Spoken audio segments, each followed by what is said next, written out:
Саламатсыздар ма, онусун окуучулары? Бүгүн биз 2-90га арналган 2-БЖБ-мыз газ заңдары термодинамика негиздери бөлүмү боюнча жыйынтык багалоо тапсырмаларын карастыратын болобуз.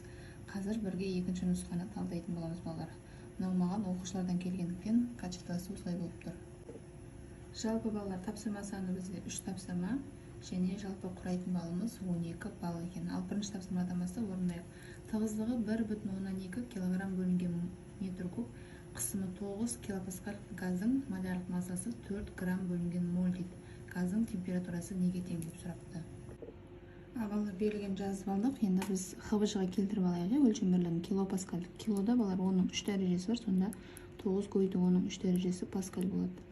Ал грамм бөлүнгөн моль, граммда онун минус 3 дәрежеси бар, сонда 4 көбүйтүү онун минус 3 дәрежеси килограмм бөлүнгөн моль болот. Эndi балдар Менделеев Клапейрон теңдөөүн жазамыз. Пг тең масса бөлүнгөн малярлык масса РТ-га тең. Эndi балдар тыгыздык бизде тыгыздык берилген. Тыгыздыгыбыз масса менен көлөмдүн катнашына тең. Эndi осы мына масса менен көлөмдүн ордуна тыгыздыкты коебуз. Сонда формуламыз былай өзгөрөт балдар. Ро РТ бөлүнгөн малярлык масса.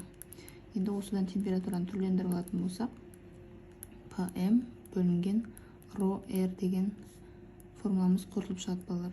Бул жерде R деген универсал газ турактысы. Эndi ордуна коюп эсептейик. Кысым бизде 9 көбүйтүү онун 3 дәрежеси паскальга тең. Малярлык массамыз 4 көбүйтүү онун минус 3 дәрежеси килограмм бөлүнгөн моль. Оны бөлөмүз. Тыгыздыгыбыз 1,2 килограмм бөлүнгөн метр куб көбүйтүү 8,31 универсал газ турактысы балдар. Джоуль бөлүнгөн кельвин көбүйтүлгөн мольга тең туракты шама. Эndi балдар мына онун 3 дәрежесин онун 3 дәреже минус 3 дәрежеси кыскарып кетет. Таңбалар карама каршы болгондуктан 9-ду 4-кө көбүйтүп балдар 1,2 менен 8,31 көбүйтүүсүнө бөлөмүз. Сол кезде бизде 3,61 кельвин чыгат экен. Жабабымыз температурамыз 3,61 кельвинге тең экен.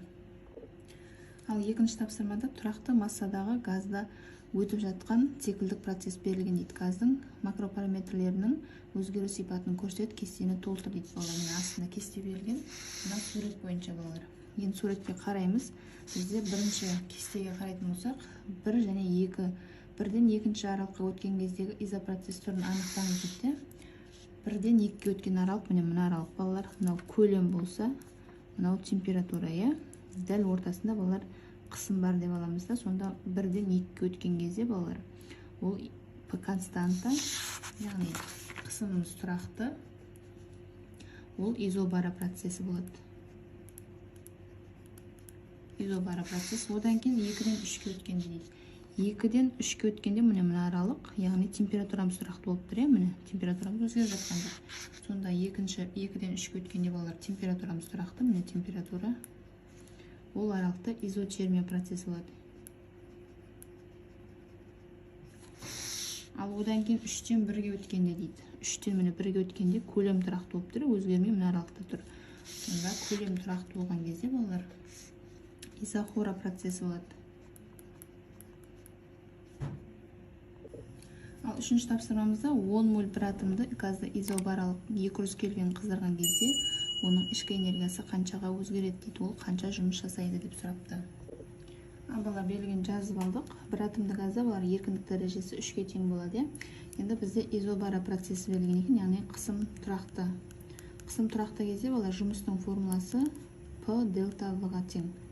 Эndi бизде бул П дельта В берилмеген, оны Менделеев Клапейрон теңдөөүнөн түрлөндүрүп алабыз балар.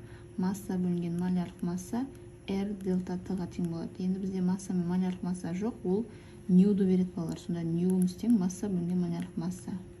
Эndi балар П-нын ордуна биз нью РТ-ны коебуз. Мына жерде нью R дельта Т.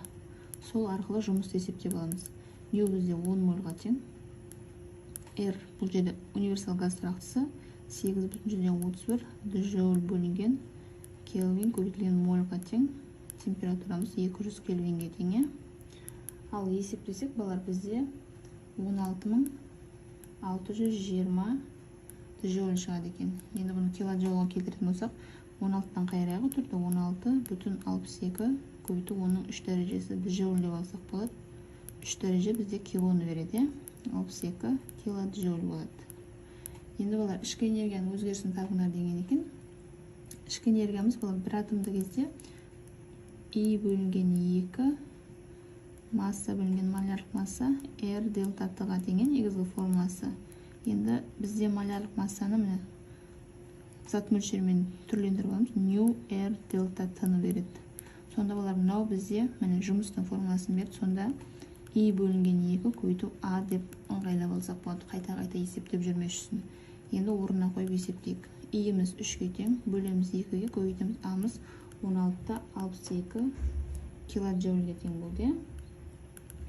3-ке бөлсек 1,5, 1,5-ді 16,62-ге көбейтсек балар 24,193 килоджоуль болады екен.